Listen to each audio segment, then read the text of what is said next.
الحمدللہ نحمده ونستعینه ونستغفره ونؤمن به ونتوکل علیہ ونعوذ باللہ من شرور انفسنا ومن سیئات اعمالنا من يهده الله فلا مضل له ومن يضلله فلا هادي له ونشهد أن لا إله إلا الله وحده لا شريك له ونشهد أن سيدنا ومولانا ونبينا وشفيعنا وحبيبنا وطبيبنا وعوننا ومعيننا ووكيلنا وكفيلنا وغوثنا ومغثنا وغيثنا وغياثنا ورؤوفنا ورحيمنا وكريمنا سيدنا ومولانا وملجأنا محمدا عبده ورسوله بالهدى ودين الحق أرسله صلى الله تعالى عليه وعلى آله وصحبه وبارك وسلم أما بعد فأعوذ بالله من الشيطان الرجيم بسم الله الرحمن الرحيم فقد قال الله تبارك وتعالى في القرآن المجيد والفرقان الحميد واتل عليهم نبأ الذي آتيناه آياتنا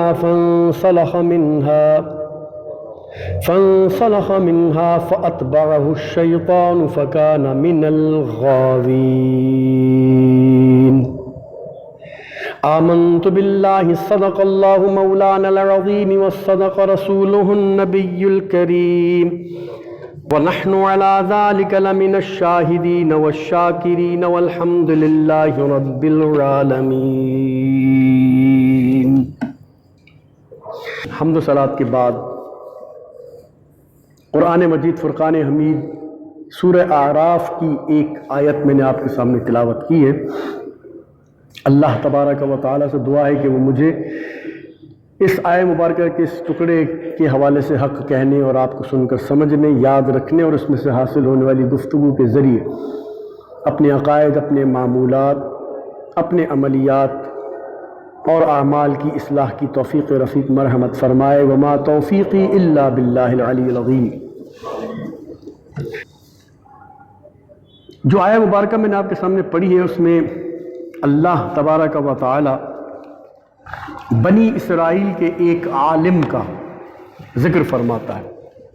چنانچہ ارشاد فرماتا ہے وَاتْلُ عَلَيْهِمْ نَبَأَ الَّذِي آتَيْنَاهُ آيَاتِنَا، کہ اے محبوب صلی اللہ علیہ وسلم آپ ان لوگوں کو، یعنی جو آپ کی قوم کے لوگ ہیں، اس شخص کے بارے میں بتائیے کہ جسے ہم نے کچھ اپنی نشانیاں دی، اپنی نشانیوں میں سے۔ فَانْسَلَخَ مِنْهَا، لیکن اس نے کیا کیا؟ اس نے اس کو چھوڑ دیا، تبدیل کر دیا، بدل دیا۔ فَأَتْبَعَهُ الشَّيْطَانُ، اور اس کو چھوڑ کر شیطان کی پیروی میں جا پڑا۔ فَكَانَ مِنَ الْغَاوِينَ، تو پھر وہ بھٹکے ہوئے لوگوں میں ہو گیا۔ یہ واقعہ حضرت موسیٰ علیہ نبینا علیہ صلاۃ والسلام کی قوم کا ایک شخص تھا، قوم جبارین میں، اس کا نام تھا بلعم بن باعور، یہ اس کا نام تھا۔ اتنا بڑا عالم تھا، اتنا اس کو اللہ تعالیٰ نے توریت شریف کا علم دیا تھا، یعنی جو آسمانی کتاب تھی توریت، اس کا وہ عالم تھا جیسے ہماری قرآن کے عالم ہوتے ہیں، مفتی ہوتے ہیں، حافظ ہوتے ہیں، اسی طرح وہ توریت شریف کا عالم تھا اور بہت زبردست مبلغ، مدرس، مقرر، مفتی، عالم، یعنی جو جو کیٹیگریز آج کے زمانے میں موجود ہیں وہ اس زمانے میں تھی. وہ جب درس دیتا تھا تو ہزاروں، 70 50 ہزار لوگ اس کا درس سننے کے لیے بیٹھتے تھے، اور جو اس کے خاص شاگرد ہوتے تھے جو اس کے تقریروں کے بیانات کے نوٹس بناتے تھے، صرف ان کی تعداد 12,000 تھی جو اس کے نوٹس لکھتے تھے. اچھا، اس کے ساتھ ساتھ اس کے پاس ایک اور بھی کوالٹی تھی. وہ کوالٹی کیا تھی کہ وہ جو بھی دعا مانگتا تھا وہ قبول ہوتی تھی، یعنی مستجاب الدعوات تھا، یعنی وہ شخص جس کی ہر دعا قبول ہو جاتی ہو. ایسا پہنچا ہوا آدمی اور ایسا زبردست عالم، ایسا زبردست گویا ولی تھا اس زمانے کا.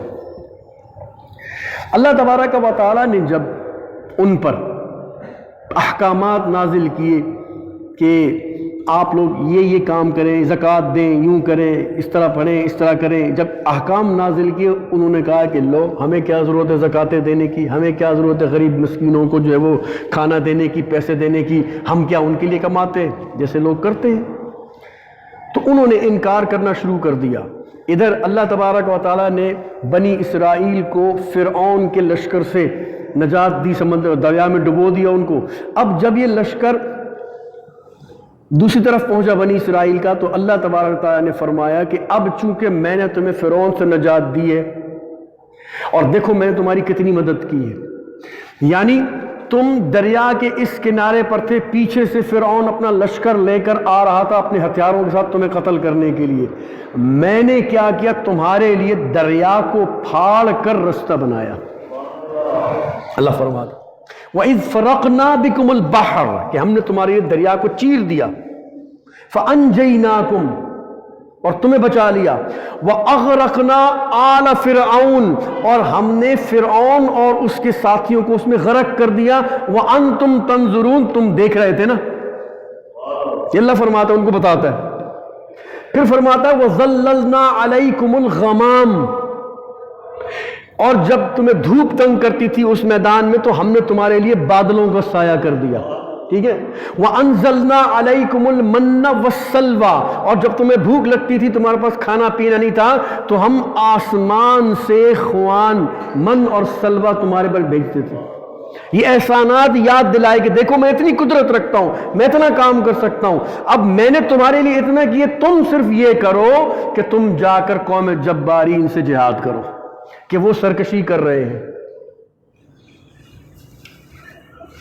تو بنی اسرائیل کے لوگوں نے کہا کہ نہیں بھائی نہیں، ہم نے تو ان کا بڑا نام سنا ہے، وہ تو بڑے دلیر، بڑے بہادر، بڑے جنگجو، بڑے زوراور قسم کے لوگ ہیں، ہم ان سے نہیں لڑیں گے. موسیٰ علیہ السلام نے فرمایا دیکھو کیا تمہیں اللہ تعالیٰ کی قدرتوں پر یقین نہیں ہے؟ تمہارے لیے اس نے دریا پھاڑا، تمہارے لیے بادل لایا، تمہارے لیے کھانا بھجوایا، تم چلو، ہمت مت ہارو، اللہ تعالیٰ کرم فرمائے گا، آسانی کرے گا، تم چلو. انہوں نے کہا نا بابا نا، ہم نہیں جائیں گے، بالکل نہیں جائیں گے. موسیٰ علیہ السلام نے بڑا سمجھایا، یہاں تک کہ آپ کی قوم کا، یعنی آپ کے امتیوں میں سے جو چند امتی تھے جو اولیاء کے درجے پر تھے، انہوں نے ان کے اندر تقریر کر کے ان کو سمجھایا. ان کا قول اللہ تعالیٰ نے قرآن میں نقل کیا کہ لوگوں موسیٰ علیہ السلام کی بات مانو کیونکہ وہ اللہ کا حکم بتا رہے ہیں. دیکھو تم جیسے ہی ان کی بستی میں قدم رکھو گے اللہ تعالیٰ تمہاری ایسی دہشت ان کے دلوں میں ڈال دے گا وہ مقابلہ چھوڑ کے بھاگ جائیں گے. تم ہمت کرو خالی. اب بتاؤ، یعنی تمہیں کوئی تلوار نہیں چلانی پڑے گی، تمہیں کوئی جنگ نہیں کرنی پڑے گی، جھگڑا نہیں کرنا پڑے گا. تم جیسے ہی ان کے شہر میں داخل ہوگے اللہ تعالیٰ ایسی ہیبت ان کے دل میں ڈال دے گا، دہشت طاری کر دے گا کہ وہ میدان چھوڑ کے بھاگ جائیں گے اور صلح کر لیں گے اور کہیں گے کہ جی ہم اللہ کے احکامات کو مانتے، ہمیں کچھ نہ کہا جائے. اتنی گارنٹی دے دی ان اللہ کے اولیاء نے انہیں. لیکن ڈرپوک ہی ہوتا ہے.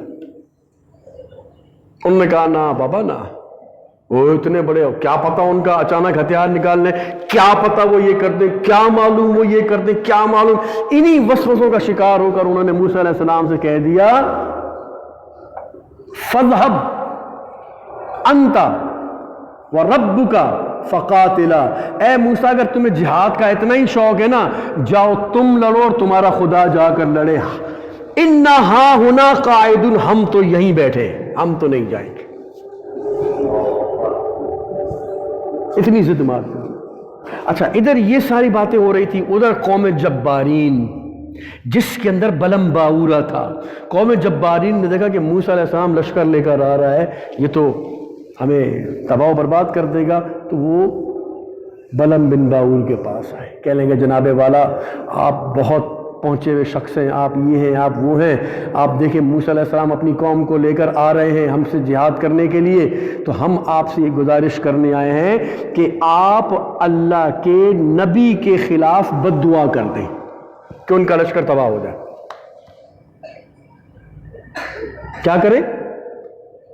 اللہ کے نبی کے خلاف بد دعا کریں۔ آگے سے بلم باور نے کہا پاگل ہو گئے ہو تم لوگ، تمہارا دماغ خراب ہو گیا ہے، میں اور اللہ کے نبی کے خلاف بد دعا کروں؟ میری ولایت، میرا مقام ہے ہی موسیٰ علیہ السلام کی شریعت پر عمل کرنے کی وجہ سے۔ جو آج مجھے ولایت ملی ہے، آج جو میں عالم ہوں، آج جو کچھ میرا مقام مرتبہ ہے، وہ موسیٰ علیہ السلام کی شریعت پر عمل کرنے کے نتیجے میں ہے۔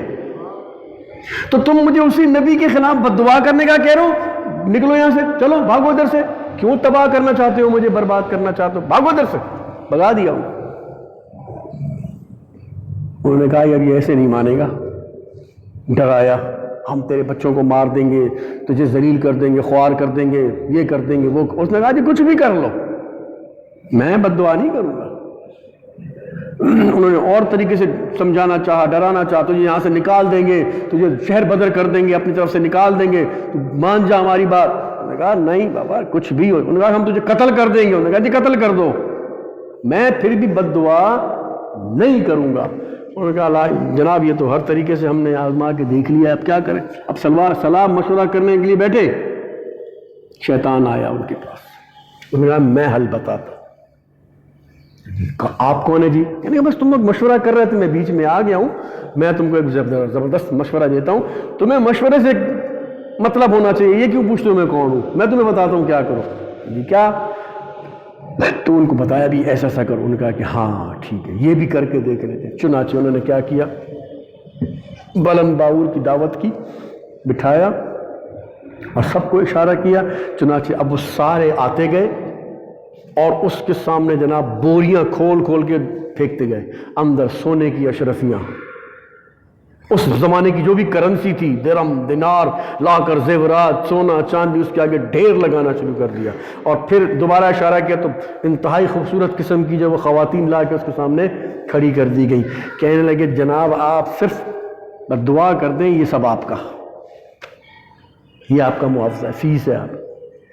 اب جب اس نے اتنا مال دیکھا تو اب جو نا اس کا ایمان جو ہے وہ ڈگمگ ڈگمگ کرنے لگا گیا۔ اتنا پیسہ، اتنا مال،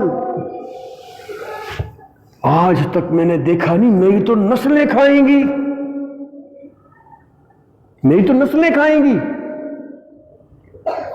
کہا دیکھو یہ ٹھیک نہیں ہے، یہ اس طرح تم لوگ مجھے مجبور نہیں کر سکتے۔ اب وہ جو کھسیانی بلی کمبا نوچے، اب وہ منع کر نہیں سک رہا، اور آگے سے یہ بات کر رہا ہے کہ دیکھو ایک طریقہ ٹھیک نہیں ہے، ایسا تھوڑی ہوتا ہے۔ انہوں نے کہا جی ارے کچھ نہیں ہوتا، ارے کچھ نہیں ہوتا، آپ اتنے پہنچے ہوئے ہیں، آپ کی دعا تو کوئی رد ہی نہیں ہوتی، ادھر آپ دعا کریں گے تو ان کے پر عذاب نازل ہو جائے گا، اور اللہ خیر اللہ قصہ جان چھٹے گی ہماری۔ انہوں نے کہا دیکھو یار یہ ایسا تھوڑی ہوتا ہے یار، یہ ایسا نہیں، اچھا چلو دیکھتے ہیں، کوشش کرتے ہیں۔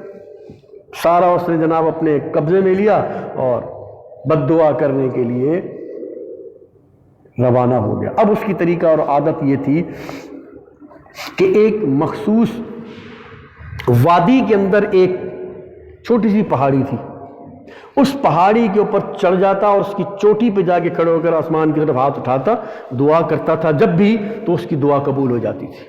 تو اس نے کیا کیا، اپنی سواری کا جانور جو خچر یا گدھے کی شکل میں تھا وہ لیا اور اس پر سوار ہو کر چلنے لگا۔ جب وہ اس وادی میں پہنچا، وادی میں پہنچنے کے بعد جب وہ اس پہاڑی پہ چڑھنے لگا تو گدھے نے چڑھنے سے انکار کر دیا۔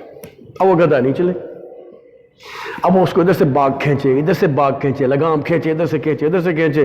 جب اس گدھے کی لگام دوسری طرف کھینچتی یعنی سیدھی طرف ہوتی تو وہ چلنے لگ جاتا، لیکن جیسے ہی موڑ کے پہاڑی طرف کرتے وہ ایک دم رک جاتا، جیسے اس کے پیر رک گئے ہوں۔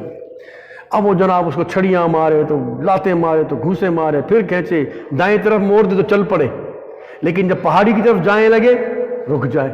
اب اس نے جب اس کو بہت مارا، گالیاں دی، کیوں نہیں چلتا فلانا، تو اللہ تبارک و تعالیٰ نے اس گدھے کو بولنے کی طاقت عطا فرمائی۔ اس گدھے نے مڑ کر بلم بن باور کو کہا کہ اے بلم، کیا غضب کرنے جا رہا ہے؟ تیری عقل پہ پتھر پڑ گئے ہیں؟ تو اللہ کے نبی کے خلاف بد دعا کرنے جا رہا ہے؟ کیوں اپنی دنیا اور آخرت کو برباد کرنا چاہتا ہے؟ کیوں اللہ تعالیٰ کو ناراض کرنا چاہتا ہے؟ اس کے غضب کو آواز دے رہا ہے۔ لیکن جب دولت سامنے آ جائے، آنکھوں پہ جب دولت کی پٹی بن جاتی ہے تو پھر احکامات الہیہ لوگ نظر انداز کر دیتے ہیں۔ یہ ہر زمانے کا یہی وتیرہ رہا ہے، ہر زمانے میں ایسا ہی ہوا ہے۔ یہی وتیرہ قارون کا تھا، اس نے بھی یہی کیا کہ اس کو اللہ تعالیٰ نے اتنی دولت دی تھی، اللہ تعالیٰ نے صرف اس کو زکوٰۃ دینے کا کہا تھا 1%۔ اس 1% پہ بھی جناب وہ کہنے لگا میں نہیں دوں گا، عذاب الہی کا شکار ہو گیا۔ لیکن مال کی محبت نے اس کو اللہ کی بارگاہ میں دینے کی توفیق نہیں دی۔ یہی حال ہمارے معاشرے میں بھی یہی ہے، حرام حلال کی کوئی تمیز نہیں ہے، بس پیسہ پیسہ پیسہ۔ اللہ تعالیٰ سب کی اصلاح فرمائے۔ بہرحال اس نے اس کی بھی نہیں مانی، اس نے کہا تو نہیں جاتا نہ جائے، میں پیدل چل جاؤں گا۔ چنانچہ وہ اس جانور کو چھوڑا، خچر کو، اور خود پیدل چلنے لگا۔ چلتے چلتے چلتے چلتے اور آخر اس چوٹی پر پہنچ گیا۔ اب اس کی قوم کے لوگ بھی ساتھ ساتھ تھے، اکٹھے ہو گئے، چلو بھئی اب یہ بد دعا کرے گا۔ چنانچہ اس نے ہاتھ اٹھائے اور ہاتھ اٹھا کر کہنے لگا یا اللہ عز و جل، میں تیرا مقبول بندہ تیری بارگاہ میں حاضر ہوں، میں تجھ سے ایک دعا کرنے آیا ہوں، اے اللہ میری قوم کو تباہ و برباد کر دے۔ ساتھی نے کہا پاگل دے پتر کیا بول رہے ہیں، ہم لوگوں کو کیوں برباد کروا رہے ہیں؟ اور بھائی موسیٰ علیہ السلام کی قوم کے بارے میں بولنے کہ ہاں وہ غلطی ہو گئی، زبان پھسل گئی، میں دوبارہ کرتا ہوں، فکر نہیں کروں۔ یا اللہ عز و جل تیرا نیک بندہ حاضر ہے، مقبول بندہ حاضر ہے، تو نے آج تک اس کی کوئی دعا رد نہیں کی، میں تجھ سے دعا کرتا ہوں کہ میری قوم کو تباہ و برباد کر دے۔ او بھائی تیرا ستیہ ناس ہو، یہ تو کیا ہم لوگوں کے بارے میں بد دعائیں کر رہے ہو؟ بھائی موسیٰ علیہ السلام کی قوم پہ بد دعا کرنی ہے، تو یہ کیا ہو گیا تیرے کو؟ چلے گا اچھا وہ سلپ ہو گئی زبان میں، پھر ایک کوشش کرتا ہوں۔ پھر اس نے دعا کی یا اللہ میری قوم کا بیڑا غرق کر دے۔ انہوں نے کہا کہ وہ پاگل دے پتر مارو اس کو، تو الٹا ہمیں تباہ و برباد کرو۔ اس نے کہا بھائی اب میں کیا کروں، میری زبان میرے کنٹرول میں ہی نہیں ہے، میری زبان میرے کنٹرول میں ہی نہیں ہے۔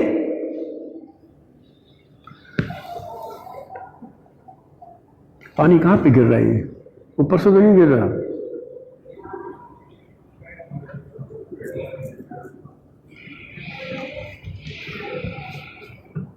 میری زبان میرے کنٹرول میں ہی نہیں ہے، میں بولنا کچھ چاہتا ہوں، میرا دل تو کرتا ہے کہ موسیٰ علیہ السلام کی قوم کے لیے بد دعا کروں، لیکن تمہارے لیے نکل جاتا ہے۔ تو اب وہ چونکہ مستجاب الدعوات تو تھا ہی، جو اس کے منہ سے نکلتا تھا قبول ہوتا ہی تھا، تو آخری جو اس کے منہ سے نکلنے والے کلمات تھے وہ بھی اللہ نے قبول کیے، اور اس کی قوم کا بیڑا غرق ہونا شروع ہو گیا۔ کچھ سور بننا شروع ہو گئے، کچھ بندر بننا شروع ہو گئے، کچھ جناب وہ چہرے بگڑنا شروع ہو گئے، اور خود اس کا چہرہ بھی بگڑ کر کتے کی شکل جیسا ہو گیا، اس کی زبان فوراً لٹک کے سینے پہ آ گئی، سینے پہ آ کے لٹک گئی۔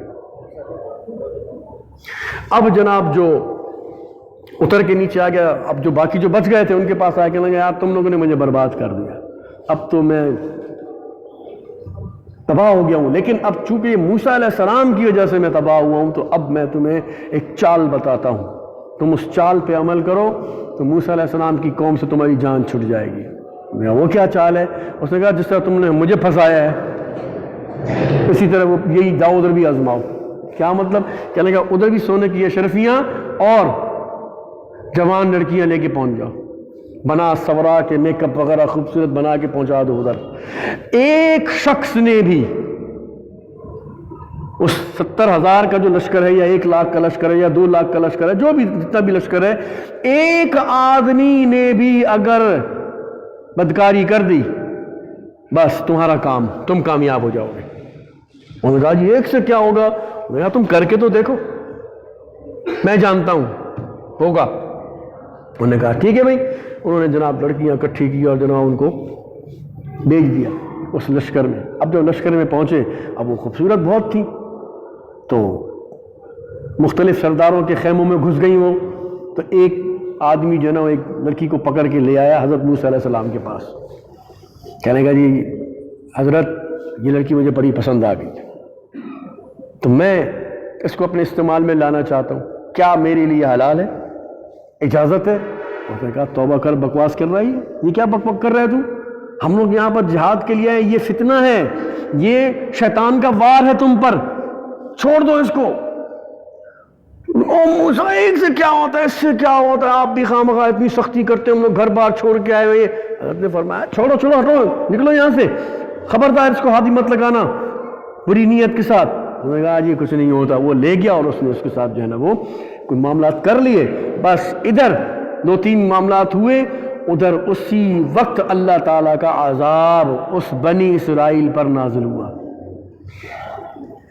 طاعون ایک بیماری ہوتی ہے اور انگریزی میں اس کو پلیگ بولتے ہیں۔ طاعون کی وبا پھیل گئی اس لشکر کے اندر اور چند گھنٹوں کے اندر 70,000 آدمی، اس لاکھوں کے لشکر میں سے 70,000 آدمی اسی دن فوت ہو گئے عذاب الہی کے۔ 70,000 آدمی۔ تو آپ دیکھیں خالی کہ اللہ تبارک و تعالیٰ کی نافرمانی کی وجہ سے ایک تو وہ برباد ہوا اور پھر جس نے موسیٰ علیہ السلام کی بات نہ مانی وہ بھی برباد ہوا۔ تو یہ نافرمان گستاخ بے ادب لوگ جب جہاں جہاں بھی ہوئے ہیں، انہوں نے نہ صرف وہ خود برباد تباہ ہوئے بلکہ اپنے ساتھ دوسروں کو بھی تباہ و برباد کیا۔ اللہ تبارک و تعالیٰ اسی کے بارے میں فرماتا ہے وَاتْلُ عَلَيْهِمْ نَبَأَ الَّذِي آتَيْنَاهُ آيَاتِنَا، کہ اس کا قصہ بیان کرو جس نے ہم نے اپنی نشانیاں دی، کچھ آیتیں دی۔ تو اس نے کیا کیا؟ فَانْسَلَخَ مِنْهُ، اس کو چھوڑ دیا اور فَأَتْبَعَهُ الشَّيْطَانُ، شیطان کی پیروی کرنے لگا۔ وَكَانَ مِنَ الْغَاوِينَ، تو وہ بھٹکے وہ میں سے ہو گیا۔ پھر اللہ تبارک و تعالیٰ ارشاد فرماتا ہے فَمَثَلُهُ كَمَثَلِ الْكَلْبِ، اب اس کی مثال کتے کے جیسی ہے۔ ان تترکہ یلہث، کہ اگر اس کو پچکارو بلاؤ تو بھی زبان نکالے اور دھتکارو تب بھی وہ زبان نکالے، جیسے کتا کرتا ہے۔ تو اتنے بڑے عالم کو اللہ تعالیٰ نے فرمایا اس نے اپنے آپ کو کتے جیسا کر لیا، صرف میری نافرمانی کر لی۔ تو جو انبیاء کا نافرمان ہوتا ہے، گستاخ ہوتا ہے، ولیوں کا گستاخ ہوتا ہے، نافرمان ہوتا ہے، اللہ تبارک و تعالیٰ فرماتا ہے کہ ان کی مثال کتوں جیسی ہے، کتوں جیسی ان کی مثال۔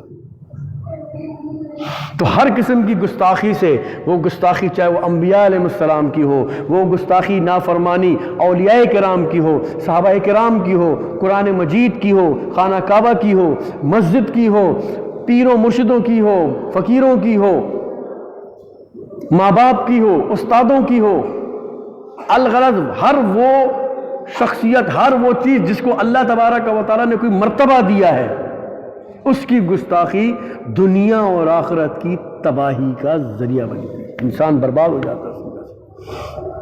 11ویں کا مہینہ چل رہا ہے الحمدللہ، تو ایک میں آپ کو سیدنا غوث الاعظم رضی اللہ تعالی عنہ کے حوالے سے بھی اسی موضوع کے مناسبت سے واقعہ سنا دیتا ہوں کہ ابن سقا نامی ایک شخص، وہ سیدنا غوث اعظم رضی اللہ تعالی عنہ کے ساتھ پڑھتا تھا، اور آپ کے ساتھ ایک اور شخص بھی تھا، مجھے اس کا نام یاد نہیں، آپ اس کا نام عبداللہ سمجھ لیجیے، عبداللہ تھا۔ تو تو عبداللہ ابن سقا اور عبد القادر یعنی شیخ عبد القادر جیلانی، یہ تینوں ایک مدرسے میں پڑھتے تھے اور طالب علمی کا زمانہ تھا، اسٹوڈنٹ تھے۔ اطلاع ملی کہ فلانے علاقے میں ایک اللہ کا ولی جو کہ غوثیت کے مقام پر فائز ہے وہ آیا ہوا ہے، اور بڑی اس کی کرامتیں، بڑا اس کا مقام ہے، بڑا مرتبہ ہے، تو وہ فلانے مقام پہ ہے۔ تو ان تینوں نے آپس میں مشورہ کیا، ابن سقا نے، عبداللہ نے اور عبد القادر، کہ یار چلتے ہیں اس کی زیارت کے لیے، دیکھتے ہیں وہ اللہ کے ولی کا مقام بڑا ہوتا ہے، ان کی زیارت کرتے ہیں، کوئی فیض حاصل کرتے ہیں۔ تو ابن سقا نے کہا ہاں چلتے ہیں، سفر تیاری کرو۔ چنانچہ وہ پیکنگ وغیرہ شروع کرنے لگے۔ اب وہ تینوں چونکہ طالب علم تھے، تو طالب علم جو ہوتا ہے نا، طالب علم دو طرح کے ہوتے ہیں، ایک ضدی ہٹ دھرم قسم کے ہوتے ہیں اور ایک سیدھے سادے ہوتے ہیں۔ جو سیدھے سادے ہوتے ہیں ان کا کام یہ ہوتا ہے کہ بس پڑھا، جو ملا حاصل کیا، یاد کیا، سنا دیا، اور جو ہٹ دھرم اور ضدی قسم کے ہوتے ہیں وہ الٹا استادوں پر ہی الٹے سیدھے سوال کر کے ان کو پریشان کرتے رہتے ہیں۔ تو ایسے لوگ ہمیشہ ہی تباہ و برباد ہوتے ہیں، ناکامی ہوتے ہیں، جو استادوں کے لیے درد سر بنے رہتے ہیں فضول میں۔ تو ابن سقا انہی کیٹیگری میں سے تھا۔ جب وہ تیاری ہوگی، چلنے لگے، تو ابن سقا نے کہا کہ میں اس غوث سے ایسا سوال کروں گا کہ اس کو چکرا کے رکھ دوں گا اور وہ جواب نہیں دے سکے گا۔ ایسا سوال کروں گا گھما پھرا کر کہ وہ جواب نہیں دے سکے گا۔ عبداللہ کہتے ہیں میں نے ان سے کہا کہ ہاں سوال میں بھی پوچھوں گا، لیکن میں بالکل ہلکا سا آسان سا سوال پوچھوں گا، میں ایسا نہیں کروں گا جیسا تو کہہ رہا ہے۔ اور عبد القادر تو نے کیا تیاری کی ہے، تو کیا کرے گا؟ تو عبداللہ کہتے ہیں کہ عبد القادر نے کہا کہ نا بابا نا، استغفر اللہ، میں اللہ کے ولیوں کا بے ادب نہیں ہوں، میں تو وہاں جا کر یہ دیکھوں گا کہ مجھے ان سے فیوز و برکات کتنے ملتے ہیں، مجھے ان سے فیض کتنا حاصل ہوتا ہے، مجھے عطا کتنا کرتے ہیں، میں تو اس مقصد کے لیے جا رہا ہوں۔ چلو ٹھیک ہے جی، سفر شروع ہوا، پہنچ گئے۔ اب جب پہنچ گئے تو ان کی خانقاہ میں جب جا کر بیٹھے تو وہ جس سیٹ پہ مسند پہ وہ بیٹھے تھے وہ خالی تھی، تھوڑی اونچی جگہ تھی، تو جیسے ممبر ہوتا ہے یا اسٹیج لگا ہوتا ہے۔ کچھ دیر انتظار کرنے کے بعد اچانک لوگوں نے کہا کہ وہ آ گئے۔ اب جب سب دروازوں کی طرف دیکھیں تو کوئی آتا ہونا تو نہیں آیا۔ لوگوں نے کہا بھائی ادھر مت دیکھو، اوپر دیکھو۔ جب لوگوں نے اوپر دیکھا تو وہ غوث ہوا میں اڑتے ہوئے آئے اور اس مجلس میں آ کر اپنی مسند پہ آ کر بیٹھ گئے، اڑتے ہوئے آئے، ہوا میں پرواز کرتے ہوئے۔ اب جیسے ہی آگے بیٹھے، عبداللہ کہتے ہیں کہ ہم وطن گوش ہو گئے اور بالکل غور سے ان کو دیکھنے لگے، ان کی زیارت کرنے لگے، تو انہوں نے ایک قہر آلود غصے سے بھری ہوئی نظر ابن سقا پہ ڈالی اور کہا ابن سقا تو یہ سمجھتا ہے کہ تم ایسا سوال کرے گا کہ مجھے چکرا کر رکھ دے گا اور میں اس کا جواب نہیں دے سکوں گا؟ سن، تو کیا بتائے گا؟ میں بتاتا ہوں، تیرا سوال یہ ہے۔ سوال دہرایا، پھر فرمایا اس کا جواب بھی سن لے، اس کا جواب ہی ہے، پورا جواب دے دیا اس کے بولے بغیر ہی۔ اور پھر فرمایا سن، میں تیرے اندر کفر کی آگ بھڑکتے ہوئے دیکھ رہا ہوں، تیرے اندر کفر کی آگ بھڑکتے ہوئے دیکھ رہا ہوں۔ پھر اس کے بعد وہ کہتے ہیں میری طرف دیکھا، عبداللہ کہتے ہیں، اور کہنے لگا عبداللہ تیری بدتمیزی کم تھی، تو نے کہا کہ سوال یہ کروں گا لیکن ٹکرانے والا نہیں ہوگا، میں بس یہ دیکھتا ہوں کیا جواب دیتے ہیں، تو سن تیرا سوال یہ ہے۔ سوال دہرا دیا ان کا اور فرمایا کہ اس کا جواب بھی سن لے، کہ اس کا جواب دہرا دیا اور پھر فرمایا کہ عبداللہ تجھے کانوں تک دنیا میں غرق دیکھتا ہوں، دنیا میں ڈوبا ہوا دیکھتا ہوں، کانوں تک، اتنا تو ڈوب جائے گا، دنیا میں غرق ہو جائے گا۔ اور پھر عبداللہ کہتے ہیں کہ عبد القادر کی طرف دیکھا اور اپنی جگہ سے کھڑے ہو گئے اور کہنا ہے کہ عبد القادر آگے آؤ۔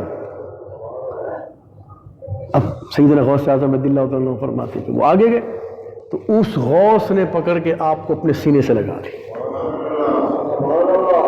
اور جو مطلب سینے میں تھا وہ ان کو دیا، اور فرمایا عبد القادر میں دیکھ رہا ہوں کہ ایک وقت آئے گا کہ تو یہ ممبر پہ کھڑے ہو کر کہہ رہا ہوگا قدمی ھذا علی رقبۃ کل ولی اللہ، کہ میرا یہ قدم ہر ولی کی گردن پر ہے۔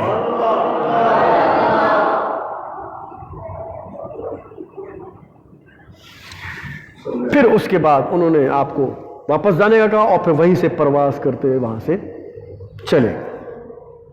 اب وہ عبداللہ کہتے ہیں میں نے اور عبد القادر نے کہا کہ ابن سقا یہ تو نے کیا بدتمیزی کی یار، ایسا تھوڑی ہوتا یار، ایسا نہیں۔ انہوں نے کہا کچھ نہیں ہوتا، یہ سب ایسے کہنے کی باتیں، کچھ نہیں ہوتا۔ چنانچہ پھر وہ کہتے ہیں کہ ہم لوگ واپس اپنے شہر آ گئے اور اپنی تعلیم جاری رکھی، اور جب ہم لوگ فارغ التحصیل ہوئے، ہماری دستار بندی ہوئی، تو ابن سقا اپنے وقت کا بہت بڑا مناظرے کرنے والا بہت بڑا فقیہ بنا، اور عیسائیت، یہودیت، بت پرستی، یہ جتنی بھی اس وقت کے مذاہب تھے، ان کے بڑے بڑے عالموں کو، بڑے بڑے پادریوں کو، بڑے بڑے راہبوں کو اس نے چیلنج دیا، اور جو بھی اس سے مقابلہ کرنے آتا اس کو ہرا دیتا۔ اتنا زبردست اس کو علم پر عبور حاصل ہو گیا، اور کئی سالوں تک جو ہے وہ یہ کرتا رہا۔ پھر وہ کہتے ہیں کہ ایک بہت بڑے عیسائی ملک کے بادشاہ نے اس کو اپنے ملک بلوایا، عبداللہ کہتے ہیں، اور کہا کہ تو ہمارے پادریوں سے آگے مقابلہ کر، ہم دیکھتے تو کتنا پانی میں ہے۔ چنانچہ وہ چلا گیا، اور وہاں جا کے انہوں نے نشستیں رکھی کہ ایک دن، 2 دن، 3 دن، اس طرح مختلف راتوں میں جو ہے وہ آپ کے ساتھ نشستیں ہوں گی، سوال ہوں گے، آپ سوال کا جواب دیجیے گا۔ چنانچہ ایک نشست ہوئی، جتنے سوال ہوئے سب میں ہرا دیا اس کو۔ دوسری نشست ہوئی، اس میں سوال جواب ہو، اس میں بھی ہرا دیا۔ تیسری نشست ہوئی، تو تیسری نشست جب ہونے لگی تو بادشاہ نے کہا کہ آپ ابھی جا کے تھوڑا آرام کیجیے، ہمارے علماء آ رہے ہیں، راہب جو ہمارے ہیں، پادری وغیرہ وہ آ رہے ہیں، آپ کے لیے ہم نے جو کمرہ مخصوص کر رکھا ہے وہاں تشریف لے جائیے، اور یہ ہمارا باغ واغ بھی آپ چاہیں تو تھوڑی وہ سیر بھی کر سکتے ہیں، یہاں پہ آپ کو الاؤ ہے، جا سکتے ہیں۔ چنانچہ اس نے کہا چلو ٹھیک ہے۔ چنانچہ وہ باغ میں، شاہی باغ جو تھا اس میں چلا گیا۔ وہ تھوڑا جو سیر ور کرا تھا کہ اچانک اس کی نظر چند خواتین پہ پڑی کہ وہ بھی گھوم رہی تھی، اور اس کے اندر ایک انتہائی خوبصورت نوجوان لڑکی موجود تھی، اور چاروں طرف اس کی لڑکیاں جو ہے وہ اس کی خدمت کر رہی ہیں۔ اس نے جب دیکھا، آگے جا کے دیکھا، تو اتنی خوبصورت تھی کہ اس پر جو ہے نا ایک دم لٹو ہو گیا، ایک دم اس کی طرف دیوانہ ہو گیا اس کا۔ پوچھا کون ہے؟ اس نے کہا جی بادشاہ کی بیٹی ہے، شہزادی ہے۔ کہا یار اتنی خوبصورت لڑکی، اتنی پیاری لڑکی آج تک میں نے نہیں دیکھی۔ چنانچہ جب اگلی نشست ہونے لگی تو سوال جواب ہوئے، سب کو ہرا دیا۔ بادشاہ نے کہا بھائی ہم آپ کے علم کے بڑے معترف ہو گئے ہیں، آپ کیا انعام چاہتے ہیں، مانگیے کیا مانگتے ہیں۔ اس نے کہا بادشاہ سلامت جو مانگوں گا دے دیں گے؟ اس نے کہا ہاں ہم دے دیں گے۔ اس نے کہا جی آپ کی جو صاحبزادی ہے میں اس سے شادی کرنا چاہتا ہوں، آپ اسے دے دیں مجھے۔ بادشاہ نے تھوڑی دیر سوچا، کہنے لگا دیکھو بھائی ہم لوگ ٹھیک ہے آپ سے مقابلہ میں ہم لوگ ہار گئے ہیں، ہمارے سارے پادری ہار گئے ہیں، لیکن ہم لوگ ہیں بڑے کٹر پکے ہیں، ٹھیک ہے آپ کے دلائل اپنی جگہ پر، لیکن ہم عیسائیت پر اپنی جان دینے والے ہیں، اور ہمارے ہاں یہ بڑا سخت قانون ہے کہ ہم لوگ کسی دوسرے مذہب میں اپنی لڑکی نہیں دیتے، کچھ بھی ہو جائے ہم اس کو جان سے مار دیں گے لیکن کسی کے ساتھ شادی نہیں کریں گے۔ اس نے کہا جی مجھے تو چاہیے، میں تو اسی سے ہی شادی کروں گا، یہ تو میری عقل پہ چھا گئی ہے، میری عقل پہ پردے ڈال دیے، میں تو بھائی دیوانہ ہو گیا، اس کا اتنی حسین لڑکی میں نے آج تک نہیں دیکھی۔ اس نے کہا یہ ایسا نہیں ہو سکتا۔ اس نے کہا جی کچھ کیجئے، کوئی راستہ نکالیے۔ اس نے کہا راستہ کیا نکالنا ہے، آپ مسلمان ہیں ہم لوگ عیسائی ہیں، تو ایسا ہو ہی نہیں سکتا۔ اس نے کہا نہیں کوئی تو راستہ ہوگا۔ اب اس کی عقل پہ پتھر پڑ گیا نا عورت کو دیکھ کر، کوئی تو راستہ ہوگا۔ اس بادشاہ نے کہا میں اپنے پادریوں سے مشورہ کرتا ہوں، دیکھو وہ دین جانتے زیادہ ہمارا۔ جب مشورہ کیا تو مشورے کے بعد آ کر کہا کہ بھائی دیکھو ایک رستہ ہے۔ اس نے کہا بتاؤ کیا رستہ ہے؟ اس نے کہا وہ رستہ یہ ہے کہ آپ اگر ہماری بیٹی سے شادی کرنا چاہتے ہیں تو آپ کو عیسائی مذہب قبول کرنا ہوگا۔ عیسائی بننا ہوگا، اسلام چھوڑنا۔ اسی صورت میں آپ کو لڑکی مل سکتی ہے، ورنہ کوئی دوسری صورت میں۔ تو اس نے کہا یہ کیا بات آپ نے کر دی؟ بھائی یہی شرط ہے، منظور ہے تو ٹھیک ہے، ورنہ بوریا بستر باندھی اور ہم آپ کو بڑے عزت و احترام کے ساتھ پورے پروٹوکول کے ساتھ آپ کی ملک سے رخصت کر دیں گے، آپ تشریف لے جائیے، انعام بھی دیں گے، سب کچھ دیں گے۔ اس نے کہا جی انعام زیادہ تیل لینے، مجھے تو بس وہی چاہیے۔ اس نے کہا جی یہی ہماری شرط ہے۔ اس نے کہا جی مجھے سوچنے کا ٹائم دو۔ کیا سوچنے کا ٹائم دو بھائی؟ وہ کیا سوچ رہے کہ میں عیسائی بنوں یا نہ بنوں؟ اور یہ بڑا خطرناک مسئلہ ہے، یہ بتا کہ بڑا خطرناک مسئلہ ہے۔ کوئی بھی مسلمان، یہ یاد رکھیے، اپنے دماغوں میں یہ بات بٹھا لیے، بچے جو ہیں وہ بھی اچھی طریقے سے دماغ میں بٹھا لیں کہ کسی بھی مسلمان نے یہ سوچا کہ میں عیسائی بن جاتا ہوں، میں یہودی بن جاتا ہوں، میں ہندو بن جاتا ہوں، میں سکھ بن جاتا ہوں، صرف سوچا اور ارادہ کیا، جیسے ہی اس نے ارادہ کیا وہ اسی وقت اسلام سے باہر نکل جائے گا، کافر ہو جائے گا، اسی وقت کافر ہو جائے گا۔ اچھا کسی نے شرط لگا دی، بعض لوگ ایسے بھی ہوتے ہیں نا، بعض آج کل لوگ ایسے دھڑلے سے شرطیں لگا دیتے ہیں، فضول میں اپنی زندگی برباد کر دیتے ہیں، اور نہ صرف اپنی زندگی برباد کرتے ہیں، اپنی بیویوں کو بھی زندگی برباد کر دیتے ہیں۔ ذرا سی بات پہ میری طلاق ہے، اے نہ تھی تو طلاق ہے، یہ نہ ہوا تو طلاق ہے۔ ارے اللہ کے بندے، تو اپنے جھگڑے باہر نمٹا، بیویوں کو کیوں گھسیٹ رہے ہو بیچ میں؟ جہالت، دوسروں پر اپنا وہ بڑا دکھانے کے لیے، اور پورے نہیں اترتے اس بات پر، اور پتہ ہی نہیں چلتا کہ جیسے ہی وہ بات ہوئی اس کی عورت اس کے نکاح سے نکل گئی، طلاق ہو جاتی ہے۔ تو ایسی بات منہ سے نکالتے ہی کیوں ہو بھائی؟ میں فلانے دے گھر نہ ویسا گیا ہوں تو طلاق ہے، اور جا کے بیٹھ کے کھانے کھا رہے ہوتے ہیں، بیوی فارغ۔ ارے کوئی عقل نو ہاتھ پاؤ یار، کچھ سمجھ کی بات کرو یار۔ لوگ جوؤں میں بیویوں کو ہار جاتے ہیں، ایسے پاگل بھی دنیا میں موجود ہیں، جوا کھیل رہے، ہر شے لٹا دیتی، ہر شے، گھر گیا، ٹرک گیا، فلانا گیا، ڈمکانا گیا، ایک قطرے مترا گئی ہے، کوئی گن بھائی، اے دا بیڑا ہے، مٹی تے دھوڑ ہے تیرا، وہ بھی ساتھ میں ہاتھ گیا۔ ایسے پاگل دنیا میں لوگ بستے ہیں۔ تو شرطیں لگ جاتی ہیں۔ اگر کسی نے، علماء فرماتے ہیں کہ اگر کسی نے شرط لگائی کہ یار، جیسے کسی عیسائی ہندو کے ساتھ دوستی، بعض لوگ ہوتے ہیں نا کام دھندہ کرتے ہیں، وہاں بیٹھ کے وہ عیسائی کلیگ بن گیا، یا یہودی کلیگ بن گیا، یا ہندو کلیگ بن گیا، یا بعض محلے میں ہندو رہتے ہیں، دوستیاں ہو جاتی ہیں، اسکول میں پڑھتے ہیں، کالجوں میں پڑھتے ہیں، وہاں مکس اپ ہوتا ہے نا سارا، وہاں کوئی قوم، برادری، نسل، مذہب کا حساب کتاب نہیں ہوتا، سب پڑھنے کے لیے آئے ہوتے ہیں۔ تو وہاں کبھی ایسی خواہ مخواہ بحث چڑھ گئی اور کہا کہ یار ہمارے دین میں ایسا ہے، ہمارے دین میں ایسا، اوکے ہمارے دین میں ایسا، ارے ایسا ہوا تو میں عیسائی بن جاؤں گا، فوراً سے شرط لگا دی۔ اب وہ بات ہو نہ ہو، یہ بندہ اسی وقت عیسائی ہو گیا، اسلام سے گیا۔ کیوں؟ اس نے عیسائیت کو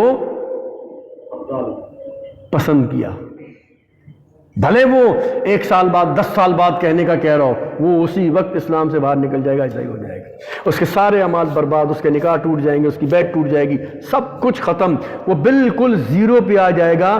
وہ جو لڈو کے پیچھے ہوتا ہے نا سانپ سیڑھی والا، کیوں زیرو تو چل بھائی چھٹی، ہر شے دی، ہر شے خوش، سب ختم، ملیا میٹ، صاف ہو گیا سب کچھ۔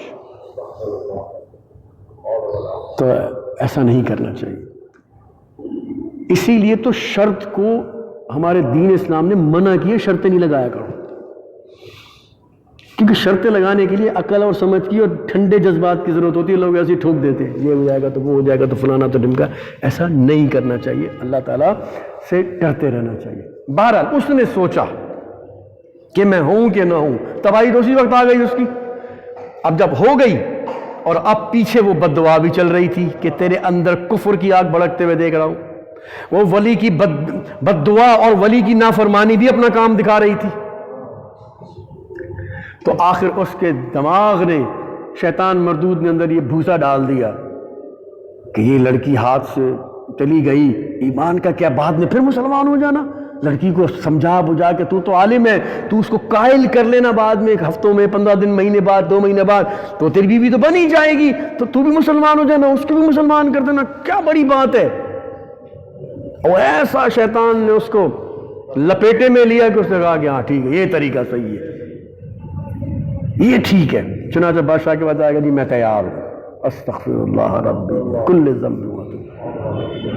چنانچہ اس نے باقاعدہ پادریوں کے سامنے اسلام سے بیزاری اختیار کی اور عیسائی مذہب قبول کیا۔ بادشاہ نے کہا ٹھیک ہے، آپ نے ہماری شرط مان لی، اب تو کوئی رکاوٹ ہی نہیں ہے، اب ہم آپ کی شادی کر دیتے ہیں، فلانے دن آپ کی ہم شادی کر دیں گے۔ ٹھیک ہے، شادی ہو گئی۔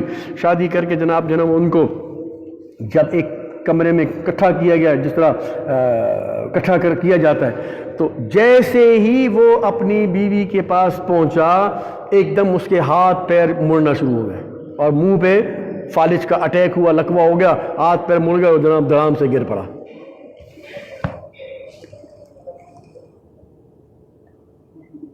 شہزادی جو تھی وہ چیخے مار کے وہاں سے بھاگ گئی کہ یہ کیا ہو گیا اس کو۔ پہنچے باپ کے پاس، ابا جان یہ، اس نے کہا یار باہر کے باہر واؤ سارے متھے لگ دے، وہ بولیں گے ہم نے کچھ کر دیا، باہر پھینکو اس کو۔ چنانچہ اس کو اٹھوا کر جو ہے نا وہ شہر کی حد سے، بارڈر سے باہر پھینکوا دیا گیا۔ اب وہ وہیں پہ پڑا رہا۔ لوگ آتے تھے جاتے تھے، لوگ بھکاری سمجھ کو بھیک ڈالتے تھے، کوئی کیا کرتا کرتے کرتے اسی حالت میں وہ ایڑیاں رگڑ رگڑ کے مر گیا۔ تو یہ ہوتا ہے اولیاء سے بدتمیزی کرنے اور اولیاء کی گستاخی کرنے کا انجام۔ عبداللہ کہتے ہیں کہ میں بھی جب فارغ ہوا تو میں حساب کتاب میں بڑا ماہر تھا، میتھمیٹکس بہت جانتا تھا اور معاملہ فہمی سب چیزیں جانتا تھا، تو میری یہ صلاحیتیں ملک کے حکمران تک پہنچ گئیں، خلیفہ تک۔ اس نے مجھے اپنا مشیر خاص مقرر کر لیا اور بہت ساری قلمدان یعنی وزارتیں مجھے دے دیں۔ اب میں یہ بھی کرتا، سارے کرتے کرتے دنیا میں ایسا پھنسا، اتنا مال بنایا، ایسا پھنسا، نماز یاد نہ رہی، روزے یاد نہ رہے، زکاتیں یاد نہ رہی، ذکر اللہ یاد نہ رہا، اتنا دنیا داری میں پھنس گیا۔ آپ دیکھیں نا دنیا داری میں جب پھنستا ہے آدمی تو نمازیں گئیں، روزے گئے، حج گئے، زکاتیں گئیں، وہ تو ٹائم ہی نہیں ملتا۔ لیکن پھر وہ کہتے ہیں چونکہ کافی عرصہ تک میں ایسے ہی رہا، لیکن میرے دل میں ایک کھٹکا رہتا تھا کہ یار میں غلط کر رہا ہوں۔ پھر مجھے سمجھ میں آیا، یاد آیا، جب میں نے ابن سقا کا وہ انجام دیکھا تب مجھے یاد آیا کہ وہ غوث نے جو کہا تھا کہ کانوں تک دنیا میں غرق دیکھتا ہوں، تو یہ اس بددعا کا اثر۔ لیکن اللہ کا شکر ہے کہ میرا ایمان سلامت ہے، کہ میں کفر نہیں ہوا۔ پھر اسی دنیا داری میں ہی بعد میں علماء نے لکھا کہ اس کا انتقال ہو گیا تھا۔ پھر وہ عبداللہ مزید کہتا ہے پھر کچھ دن جب ہم لوگ فارغ ہوئے، پھر میں نے وہ وقت بھی دیکھا کہ عبد القادر بغداد کی جامع مسجد میں منبر پہ کھڑا ہوا ہے اور کہہ رہا ہے کہ قدمی ھذا علی رقبۃ کل ولی اللہ، لوگوں سنو میرا یہ قدم پورے جہان کے ولیوں کے گردنوں پر ہے۔ سر بھلا کیا کوئی جانے کے کیسا تیرا، اونچے اونچوں کے سروں سے قدم آلہ تیرا۔ یعنی جو آپ کا سر ہے، لازمی پیر کہاں ہوتے ہیں آدمی کے؟ نیچے ہوتے ہیں، وہ سر کہاں ہوتا ہے؟ اوپر۔ اعلیٰ حضرت فرماتے ہیں کہ سر بھلا کیا کوئی جانے کے کیسا تیرا، یعنی آپ کے سر کی اہمیت، وقت، مقام، عظمت کا اندازہ تو کوئی لگا ہی نہیں سکتا، اس لیے کہ آپ کے قدموں کا یہ حال ہے کہ ہر ولی کی گردن پر ہے۔ تو ہر ولی کی گردن پہ جب آپ کا قدم ہے تو آپ کے سر کا اندازہ کون لگا سکتا ہے کہ اس کا کیا مقام ہوگا؟ قدم کا یہ مقام ہے کہ اولیاء کی گردنوں پر موجود ہے۔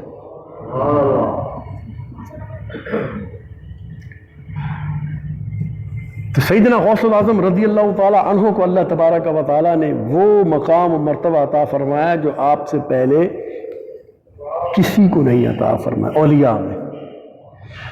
اسی طرح ایک اور بھی واقعہ میں بتا دیتا ہوں جس میں بھی گستاخی کا ایک پہلو، تاکہ بچوں اور جتنے میرے سننے والے ہیں ان سب کو میں یہ بات ان کی سمجھ میں آ جائے کہ اللہ کے جو اولیاء ہوتے ہیں، اللہ کے جو نیک بندے ہوتے ہیں، استاد ہو گئے، مرشد ہو گئے، پیر ہو گئے، ماں باپ ہو گئے، اور ہم نے جو کتابوں میں نبی صلی اللہ علیہ وسلم کی شان سنی ہے، یا غوث اعظم کی شان سنی ہے، یا داتا گنج بخشی شان سنی ہے، یا بابا فرید کی شان سنی ہے، یا عبداللہ شاہ غازی کی شان سنی ہے، یہ جتنے بھی ہم نے اولیاء کی شانیں سنی ہوئی ہیں، کیونکہ یہ دور بڑا خطرناک دور ہے، اور آج کل ہر بندے کے ہاتھ پہ جو ہے نا وہ ایک علم کی شکل میں جو ہے نا وہ موبائل اور اس کی اسکرین موجود ہے، واٹس ایپ چل رہا ہے، فیس بک چل رہا ہے، یوٹیوب چل رہا ہے، الغم بلغم تگرم چل رہا ہے، اور وہاں پہ عجیب قسم کی اوٹ پٹانگ قسم کی پوسٹیں چل رہی ہیں، کچھ پتہ نہیں، ایک اندھیر نگری، ایک طوفان بدتمیزی چل رہا ہے، جس کی دماغ میں جو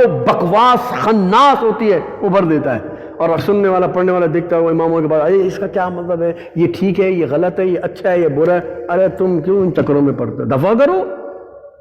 جو تمہارا مسلک، جو تمہارا عقیدہ، جو تمہیں اللہ تعالیٰ نے ماں باپ کی شکل میں، علماء کی شکل میں جو کچھ تمہیں دیا ہے اس پہ قائم رہو، تم کیوں دوسروں کے معاملات میں گھستے ہو؟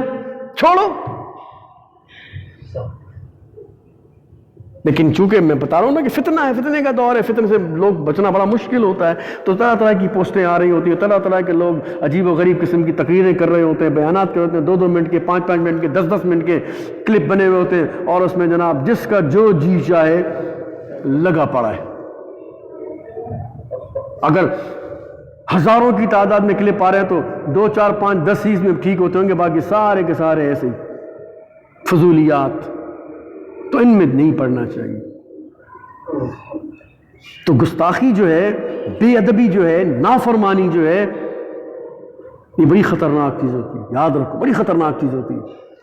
دیکھو، ایک شخص نبی کریم صلی اللہ علیہ وسلم کی بارگاہ میں آیا اور عرض کیا، یا رسول اللہ، میرا رزق بڑا تنگ ہو گیا ہے، میں بڑا اچھا کھلا کماتا تھا، جو بھی میں کماتا تھا میرا گھر کا سارا حساب کتاب ٹھیک چلتا تھا، لیکن کچھ عرصے سے جو ہے نا تھوڑا ہاتھ تنگ ہو گیا ہے، کمائی ویسے ہی کرتا ہوں لیکن بچتا ہی نہیں ہے، کوئی برکت ہی نہیں، کچھ بھی نہیں ہے۔ تو نبی کریم صلی اللہ علیہ وسلم نے پتہ کیا فرمایا؟ یہ نہیں فرمایا تو نے کوئی حرام کھا لیا ہوگا، تو نے یہ کر لیا ہوگا، جھوٹ بول دیا ہوگا، فلانا، وہ تو ایک الگ مسئلہ ہے۔ آپ نے فرمایا لگتا ہے کسی بوڑھے شخص کے آگے چلا ہوگا،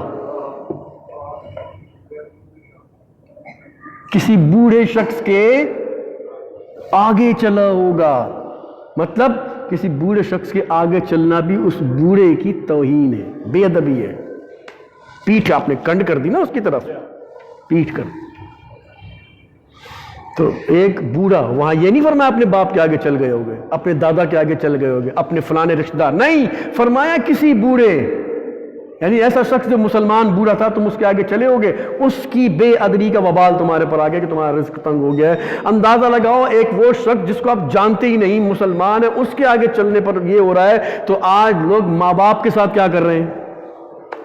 ماں باپ کی کتنی بے ادبی ہو رہی ہیں، تو اس کا وبال کس پہ آئے گا؟ رزق پہ ہی تو آئے گا۔ تو بہرحال دور بڑا عجیب و غریب ہے، اس لیے میں بتا رہا ہوں کہ بے ادبی سے بچنا چاہیے۔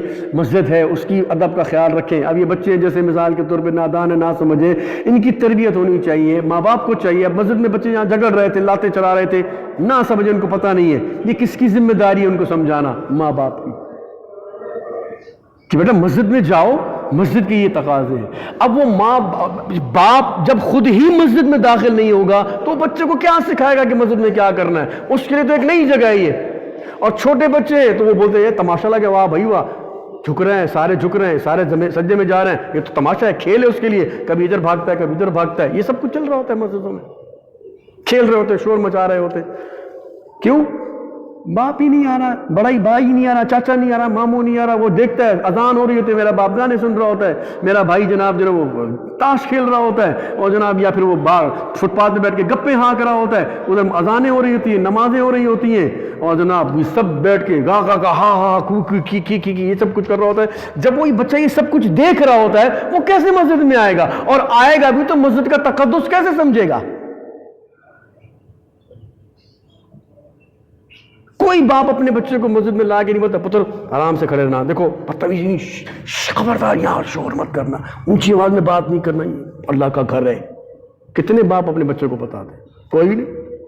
کتنے بڑے بھائی اپنے بھائیوں کو بولتے ہیں نہیں نہیں خبردار شور نہیں کرنا، اللہ کا کر ہے، قرآن ملتا ہے، وہ خود بھی ہلکی آواز میں بات کرے تاکہ وہ اتنی ادب کی جگہ آ رہی ہے، کون کر رہا ہے؟ نہیں کوئی بھی نہیں، ملا ہی بیچارہ چیخ چیخ کے تھک جاتا ہوتا لگا رہا تو ایسا ہی لگے پے ہاں، وہ بیچارہ ملا لگا ہوا تو سارے لوگ بھی لگے ہوئے۔ ایسا نہیں کرنا چاہیے۔ اس کا وبال کس پر آتا ہے؟ آپ پر ہی آتا ہے، اللہ کے گھر پہ تھوڑی آئے گا، وہ تو گھر ہے، وہ تو آپ کو برکتیں دے گا یا پھر آپ کی بدتمیزیوں کی سزا دے گا۔ اس لیے خیال کرنا چاہیے بدتمیزی، اس طرح ماں باپ ہو گئے، ماں باپ کے ساتھ خیال رکھنا، بچوں کے ساتھ ایک انداز اختیار کرنا، تمیز والا اچھا انداز، یہ سب چیزیں جب ہم خود کرتے ہیں تو ہمارے بچے بھی سیکھتے ہیں، اور اگر ہم خود ہی بے لگام ہوتے ہیں اور جناب فحش گو ہوتے ہیں اور گالم گلوچ والے ہوتے ہیں تو ہمارے بچے ہم سے 4 ہاتھ آگے ہوتے ہیں، یہ یاد رکھیے۔ بہرحال تو اسی طرح کچھ تھے کلنڈر قسم کے، بے ادب قسم کے کچھ نوجوان، انہوں نے سیدنا غوث اعظم رضی اللہ تعالیٰ کی بڑی مطلب جو ہے وہ شان سنی، عظمت سنی، تو ان کے دل میں کہا کہ یار اتنا کرتے ہیں، چلو ان کا تھوڑا آپریشن کرتے ہیں، ان کا جناب جو تھوڑا مذاق بناتے ہیں، تھوڑے ٹھٹا کرتے ہیں ان کے ساتھ۔ کیا کرتے ہیں جی؟ ایسا کرتے ہیں، یہ بڑا ان کو کہا جاتا ہے روشن ضمیر ہیں، دلوں کے حال جان لیتے ہیں، چھپی ہوئی باتیں جان جاتے ہیں، بڑا نام ہے ان کا، چلو ذرا ان کا ڈھول کا پول کھولتے ہیں، ان کی ساری جناب وہ بزرگی کو جنم لوگوں کے سامنے مذاق بناتے ہیں۔ کیا کرتے ہیں؟ ایسا کرتے ہیں کہ ایک جنازے کی شکل بناتے ہیں، ایک اس کے اندر مردہ بن کے لیٹ جائے اور ان سے کہتے ہیں جنازہ پڑھا دو۔ جب وہ جنازہ پڑھائیں گے، سلام پھرے گا، دعا ہوگی، تو وہ اٹھ کے بیٹھ جائے اور کہے جناب آپ نے کس چیز کا جنازہ پڑھایا؟ جنازہ تو مردوں کا ہوتا ہے، یہ تو زندہ بیٹھا ہوا ہے، اور آپ ایسے غوث بنے ہوئے، آپ ایسے روشن ضمیر بنے، یہ ہے وہ ہے۔ اس طرح ہم شور مچا کے ان کی خوب جو ہے وہ ہنسی بنائیں گے اور ایک مذاق اڑائیں گے۔ انہوں نے کہا کہ ہاں یہ ٹھیک ہے، چلو ایسے ہی کرتے۔ چنانچہ وہ 6 7 8 9 10 جتنے بھی لڑکے تھے انہوں نے مل کے پلان بنایا، اور ایک نماز کے بعد پہنچ گئے جناب والا، وہ ایک فوتگی ہو گئی ہے، جنازہ تیار ہے، تو آپ ذرا نماز پڑھا دیجیے، نماز جنازہ پڑھا دیجیے۔ تو آپ نے فرمایا بھی ابھی میں مصروف ہوں، مجھے کہیں جانا ہے، یہ کسی اور سے پڑھوا لو، مجھے ذرا جلدی ہے۔ انہوں نے کہا نہیں جی نہیں، وہ بڑا بچے کے باپ ہے، اس کی بڑی خواہش ہے، وہ بھی آپ کا بڑا معتقد تھا، اس کی بھی خواہش تھی کہ کبھی میں مروں تو میرا جنازہ جو ہے نا حضرت پڑھائیں گے، تو آپ مہربانی کیجیے، آپ تشریف لے آئیے، بڑا ہمارا خواہش تھی۔ آپ نے فرمایا دیکھو کسی اور سے پڑھوا لو، میں ابھی جلدی میں ہوں، مجھے بہت سارے کام ہوتے ہیں، مجھے فتوے لکھنے ہوتے ہیں، مجھے تبلیغ کرنی ہوتی ہے، جانا ہوتا ہے، آپ کسی اور سے پڑھوا لو، جنازہ ہی تو پڑھنا ہے، کیا مسئلہ ہے؟ کسی اور نہیں جی نہیں، یہ تو غلط بات ہے، ایک تو آپ سے ہم ریکویسٹ کر رہے ہیں، یہ کر رہے ہیں، اس طرح کر کر کے آخر ان کو ادھر تک لے۔ آپ نے فرمایا اچھا تم چاہتے ہو کہ میں اس کا جنازہ پڑھوں؟ تو انہوں نے کہا جی ہاں جی بالکل جنازہ حاضر ہے۔ آپ نے فرمایا باپ کون ہے اس کا؟ انہوں نے کہا جی یہ کھڑا ہوا ساتھ میں۔ تو آپ نے اس کی طرف دیکھا غور سے اور جلال والی نظر سے دیکھا، فرمایا جناب آپ کے بیٹے کا جنازہ پڑھ دوں؟ اب جب جلال سے بات کی تو وہ بھی اندر سے ہل گیا کہ یہ کیا بات کر دی۔ اب وہ سارے ہاں ہاں چاچا بولو، اجازت دے دو، اجازت دے رہے ہیں۔ اور اس نے کہا ہاں جی پڑھ دیجئے۔ آپ نے کہا چلو پھر بناؤ صفے۔ اب جو جنازہ کی جب صفے بنائی گئی، آپ نے پھر ایک طرف دیکھا، فرمایا پڑھ دوں؟ ہاں جی پڑھ دوں۔ فرمایا چلو تکبیر پڑھو اور نیت کرو۔ نیت کی آپ نے، فرمایا اللہ اکبر، اور ہاتھ باندھ لیا، سب نے ہاتھ باندھ لیا۔ اب وہ پیچھے شروع، ابھی کھڑا ہو جائے گا، ابھی کھڑا ہو جائے گا، ابھی مزہ آئے گا۔ پہلی تکبیر، دوسری تکبیر ہو گئی، اللہ اکبر۔ اب ان کی ہنسی اور نہ رکے، بھائی لے ابھی 2 تکبیر ہوں گے، ابھی اٹھ کے کھڑا ہو جائے گا، ہم نے تالیاں پیٹنی ہے، شور مچانا ہے۔ تیسری تکبیر ہوئی تو ان کو تھوڑی فکر ہوئی کہ یار یہ ابھی تک اٹھائیوں نہیں، اٹھ کیوں نہیں رہا، ہمارے سامنے بےزتی کروائے گا، ہماری سارا پلان فیل ہو رہا ہے۔ اتنے میں چوتھی تکبیر ہو گئی، چوتھی کے بعد سلام پھیرا، حضرت نے دعا کی اور چل پڑے۔ اب انہوں نے جناب فوراً جنازے کے اوپر سے کپڑا ہٹایا، وہ اوپر سے کا جال ہٹایا اور اس کو پکڑا، اٹھایا، اٹھو، ارے بھائی اٹھنا، تجھے کیا ہو گیا؟ شور مچانے لگے۔ تو سیدنا غوث اعظم جا رہے تھے مڑ کے، کہنے لگے اب یہ قیامت سے پہلے نہیں اٹھے گا، اب یہ قیامت سے پہلے نہیں اٹھے گا، جاؤ اس کو تدفین کر دو، دفنا دو۔ اللہ کے ولیوں سے مذاق کرتے ہو؟ اللہ کے ولیوں سے مذاق کرنا انجام ہی ہوتا۔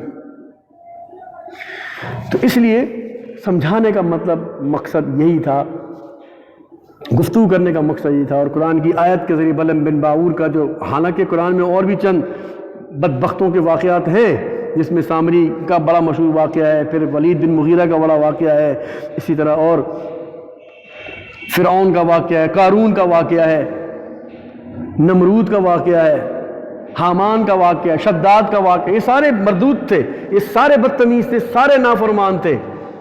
اللہ نے ان عبرت کے لیے بتایا کہ دیکھو یہ بڑے بڑے بادشاہ ہونے کے باوجود، وزراء ہونے کے باوجود، بڑی بڑی پہنچی ہوئی شخصیاں ہونے کے باوجود جب میرے غضب کا شکار ہوتے ہیں تو میں ان کو تباہ و برباد کر دیتا ہوں اور رہتی دنیا تک ان کو عبرت کا نشان بنا دیتا ہوں۔